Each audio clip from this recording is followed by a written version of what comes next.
সুপ্রিয় ভিউয়ার্স, আমি রবীন্দ্রনাথ বিশ্বাস আজ এসেছি চুয়াডাঙ্গা জেলার দামুড়হুদা উপজেলার নাটুদা ইউনিয়নের চারুলিয়া গ্রামে। এখানে সাকিব ভাইয়ের বাড়িতে সাকিব ভাইয়ের বাড়িতে ব্র্যাক সাইওয়াল ক্রস 222 নম্বর বুলের বাচ্চা। এটার জন্ম হচ্ছে 26শে ফেব্রুয়ারি, অর্থাৎ আজকে প্রায় 4 মাস বয়স। আমার হাতে যে কার্ডটা দেখতে পাচ্ছি 26শে ফেব্রুয়ারি। ওনার বাড়িতে মোট গাভী আছে ভাই কয়টা আপনার? 4টা।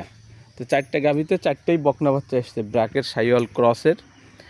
ব্র্যাক সাইওয়াল ক্রসের 4টাই বকনা বাচ্চা এসছে। একটা বকনা শুয়ে আছে আর 2টা বকনা ওনার বাড়িতে। বাচ্চাগুলো খুবই সুন্দর আসছে, গঠনশৈলী, রং এবং গ্রথ বাচ্চা অনেক ভালো।